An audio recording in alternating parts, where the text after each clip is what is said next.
So that's why even we can have some, the natural description of nature, which we can also prove.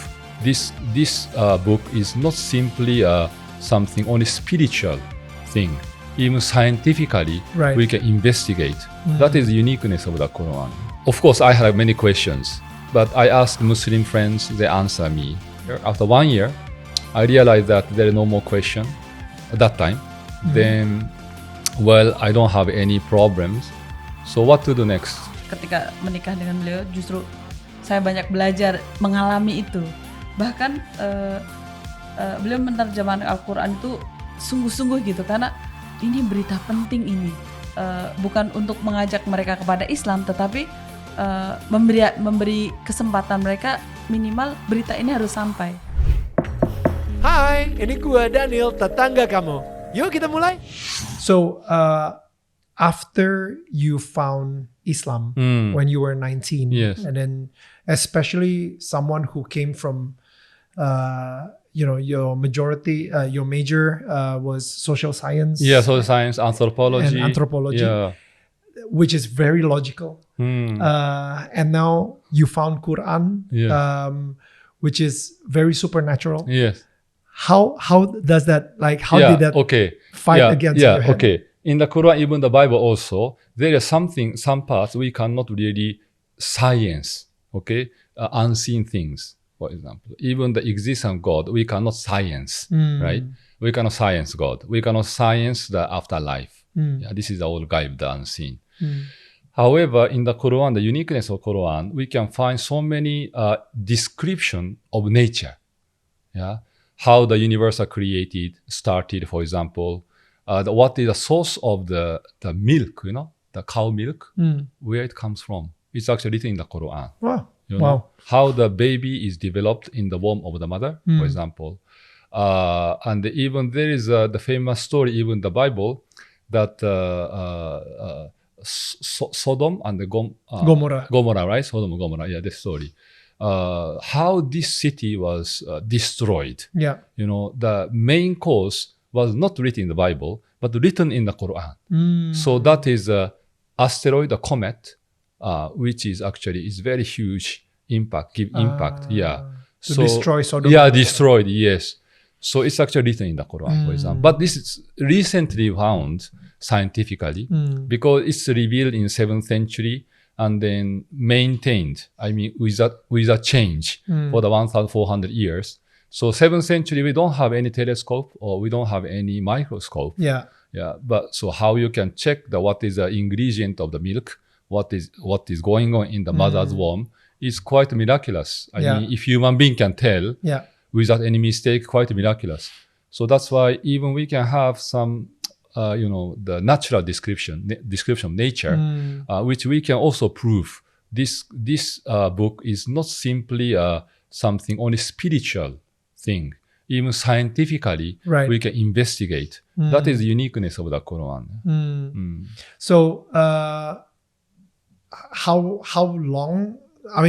There was when you were 19 years old. It took to embrace Islam, right? To embrace. That's a very good question. So it took 1 year. Okay. So at the first time I just went through the whole books. It's like whole book is 600 pages long. And then I try to find any mistakes or dangerous teachings, strange teachings. I investigate. Of course, I have many questions, but I ask Muslim friends, they answer me. Okay, so after just I read, then it took 1 year. After 1 year, I realized that there is no more question at that time. Then, well, I don't have any problems. So what to do next? Because Islam is a faith. It's a belief religion. So not just reading the book. So have to have practice, experience. So that's why after 1 year, I feel like I want to experience Islam. I want to know what is the internal knowledge or real experience. It would be personal experience. What is actually belief? What we understand the outcome of belief. So I want to know Wow. So that's why I make shahada means I embrace Islam. Wow. Yeah. So And that's the process. It's so beautiful karena I know a lot of people, mungkin yang nonton juga tahu gitu ya, bahwa kayak tadi Sensei Sugimoto bilang dia pengen experience, mengalami gitu. Betul. Banyak orang itu nggak nyampe pada tahap mengalami karena mereka cuma stuck di tahap ritual. Mereka ya udah, ini kan agama yang udah diturunkan oleh orang tua gue, ya udah gue ngejalanin sekedarnya aja gitu. Tapi ada satu momen yang sebenarnya harus lu alamin sendiri gitu kan, Iya, mempunyai betul. pengalaman tersebut gitu, yang membuat itu menjadi sangat indah sekali gitu. Bener ya, mungkin bisa Betul. ditambahin kali dari Bu Pur. Betul. Jadi saya sendiri meskipun saya lahir Muslim gitu kan, tapi ketika menikah dengan beliau justru saya banyak belajar mengalami itu. Bahkan beliau menerjemahkan Al-Quran itu sungguh-sungguh gitu, karena ini berita penting ini, dan ini hak semua manusia untuk membaca surat cinta dari Allah. Jadi hak mereka harus dipenuhi, sehingga bukan untuk mengajak mereka kepada Islam, tetapi memberi kesempatan mereka minimal berita ini harus sampai kepada seluruh penduduk bumi lah gitu. Jadi ketika di Jepang itu justru saya mendapatkan pengalaman, oh iya, aku lahir sebagai Muslim, baca Quran pintar, guru ngaji. Tapi belum pernah yang membaca Al-Quran dari awal sampai akhir terjemahnya saja. Jadi selalu kayak baca loncat-loncat, misalnya baca milih suratnya, terus baca artinya. Jadi di kepala dan hati tuh nggak runut gitu. Ya. Dari awal sampai akhir tuh Allah tuh ngomong apa ke saya. Saya tuh banyak menghafal Arabnya. Tentu saja bagi kami meyakini itu dapat pahala banyak gitu. Betul. Tapi tadi Aplikasinya. aplikasi sebenarnya Allah tuh ngomong apa seluruhnya di dalam Al-Quran tuh nggak pernah saya baca sepenuhnya kecuali ketika sampai di Jepang. Jadi setelah itu baru ya Allah, ternyata baru tahu semuanya kan. Nah saya jadi akhirnya memberitahu ke teman-teman, cobalah baca Quran terjemahnya saja dengan adab yang sama, karena terjemahnya juga itu kalamullah kan, kalamnya Allah gitu. Jadi rasakan bagaimana ayat itu bicara mengenai saya, untuk saya gitu. Jadi merinding semua dan masuk, jadi kayak mengalami gitu kan. Kalau Arabnya saja kan saya nggak paham, tapi dengan membaca Arabnya saya udah dapat pahala. Misalnya 1 huruf 10 kebaikan, udah meyakini. Tapi tidak ada perubahan apa-apa. There is no action gitu. Yeah. Makanya ketika orang Jepang sekarang ini berbondong-bondong membaca isi Qurannya berarti kan, dengan bahasa yang difahami, itu mereka beberapa orang masuk Islam. Belum ketemu sensei gitu, belum ketemu orang Muslim, tapi dia hanya mendapatkan Quran aja, membacanya. Karena itu kan namanya kalam Allah, sampai hari ini menjadi mukjizat ya. Kita yakini kitab suci itu mukjizat dari Allah gitu kan. Itulah, jadi saya belajar dari Bang Salman banyak hal yang mengalami tadi, sehingga kalau kita paham ada tindakan. Yeah. Islam itu dipakai saat kita hidup gitu kan. Okay, so just I want to talk about Sure. God a little bit more. Is okay? Oh, okay. Of course, of course. How I explain to Japanese people, Okay. which believe in many gods, right? Yeah, There are so yeah. many arguments. Because you don't want, kita nggak mau, we don't want Allah to be just the additional God. Yeah, that's right. Yeah, but with they the- think that just one of them. Exactly. Yeah, but it's totally different. Yeah. Yeah. Okay, so like how I explain to the, let's say, oneness of God, a very simple example. For example, now we have in the room, in the house, okay? We can have some bell. Somebody push a bell and the beep, right? There's sound. So just we imagine that those who are staying home, or somebody visited us, or somebody came, Yeah. right? So the question is, how many people came? Maybe. We don't know because they Yeah. just press the bell. Exactly. But at least we need one. Okay. Yeah, to get that sound, right? Then, but exact number we don't know. So how we can confirm, right? So we have to Open the door. open the door, yes, to check. Otherwise, to see the monitor, right? Then we know exact number. The same logic when we talk about how many gods we have, right? So science, certainly we cannot science gods. We cannot see, right? Betul. So we cannot open the door. We cannot see. Yeah. Now, then the question is, we look at our existence. Yeah. So to explain the origin of life, yeah, what is the theory or model we have, right? Or whether Big Bang theory or evolution theory, whatever. Anyway, it's always there at the beginning, right?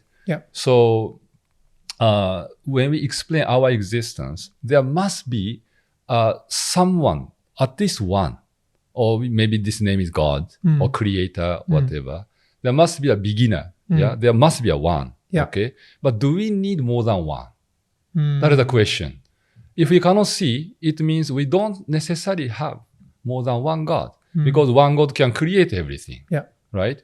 So then, why we have to believe more than one God? Even which we cannot prove it, right? But one God must be there because we exist. To explain our existence, at least there is one. Like similarly, there must be a one person who pushes the bell. Otherwise, no sound. Yeah. But do we need more than one person to hear the sound? Not necessary. Yeah. So that's why this is a kind of very basic logic. However, we cannot totally reject there's a second person, third person, right? In the case of the bell. Yeah. That's why as a confirmation, the God, so-called God, Allah, many times reveal the message. To confirm there is one God. Not only the Quran is the final revelation. Before there is we call the Bible. Inside Bible, there's Injil, is a gospel, and then before Taurat is 5 chapters of the Moses. So it's a very the famous like 10 commandments, right? The Jewish people and Christian believe that this very first commandment is talking of oneness of God actually. So it's confirmation again and again, right? That's right. So it's quite very deeply confirming. Okay, now logically you think there should be one. So it's confirming our belief actually. This is a one way. So when we explain like this way, it's sometimes a bit difficult. So I have more another example, like kids level, So when we look at our around us, So we have glasses, for example, mobile, we have mic, for example, even baju, the clothes, right? So everything has specific design, right?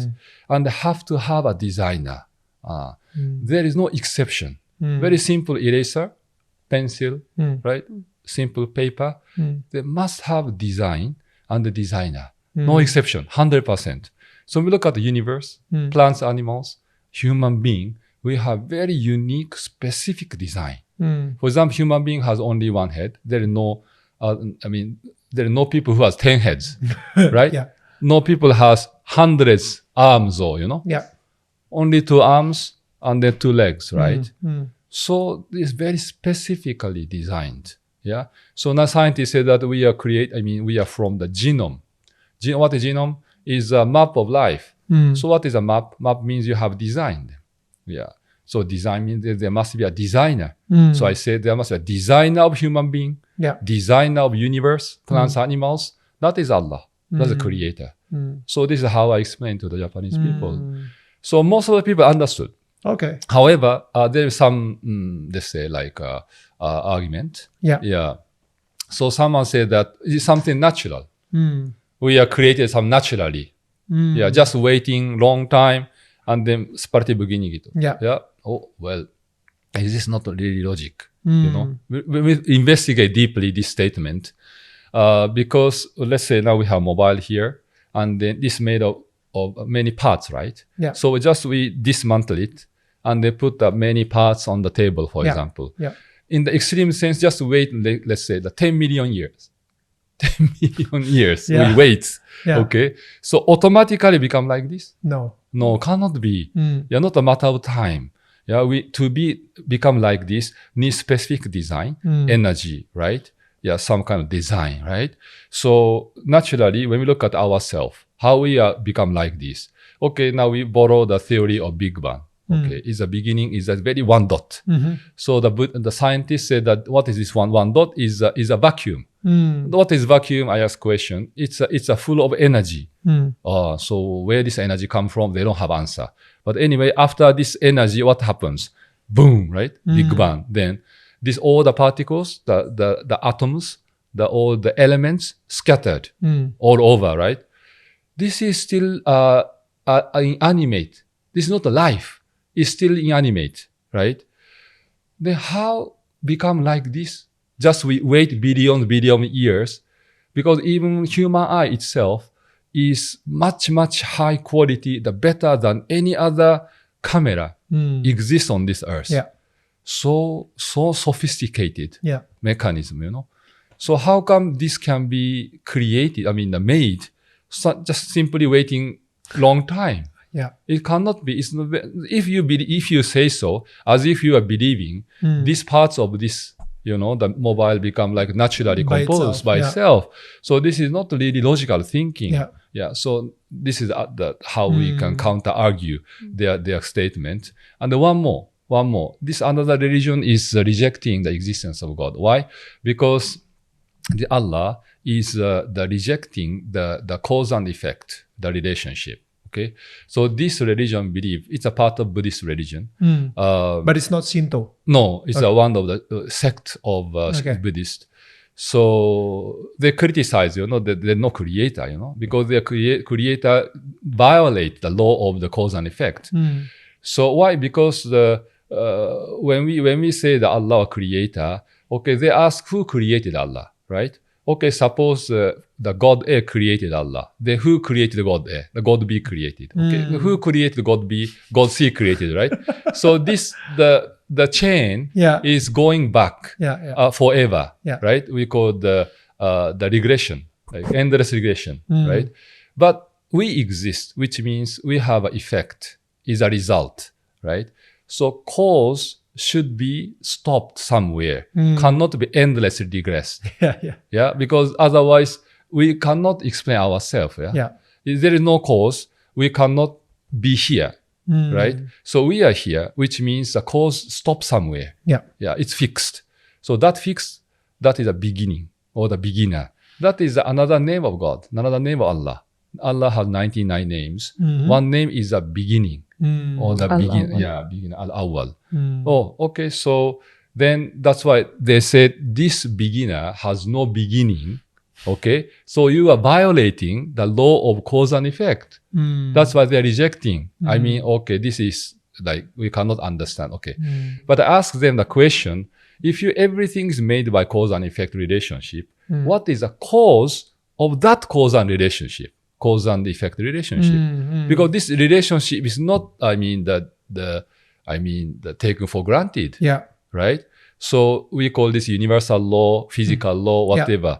Okay, where this law is come from? I mean, it's not necessarily exists, right? Created by human. I mean, universe can be like explained by some very physical law, or even the mathematically expressed. Why we have specific order? This world can be disorderly organized, right? Why we have law, right? So you say cause and effect law or cause and effect relationship, where this law comes from? So there must be a cause of that cause and effect relationship. Then what is the cause? That is Allah. Even Allah created cause and effect relationship. So this is how I explain. After embracing Islam, what benefit you get? I could say that in just one word, that is the tranquility of the heart. So like this world is now rapidly changing, right? It's very unstable, right? But Muslim, they pray 5 daily prayers, right? So they establish prayer, they connect to the Almighty, which is perfectly stable. So because of this connection, our heart become stable. Boleh ceritain nggak ketemunya gimana sih? Waktu itu tahun 2000 saya diajak oleh konsulat Indonesia yang sedang tugas ke Osaka karena butuh guru ngaji. Jadilah dikenal banyak orang, oh ada guru ngaji. Akhirnya kita bikin kayak TPA, Taman Pendidikan Al-Quran di Masjid Kobe. 1,5 tahun kemudian beliau habis sholat Jumat, saya mau sholat duhur. Ketemu di depan Masjid Kobe. Beliau mengucapkan Assalamualaikum. Karena saya guru ngaji, jadi kayak bacanya kurang fasih. Tapi karena penasaran, nih siapa yang ngucapin salam salah gitu. Jadi saya tanya, are you Muslim? Beliau bilang, me of course, dia bilang gitu. Itulah pertemuan pertama kali di depan Masjid Kobe. Assalamualaikum Jepang jadinya.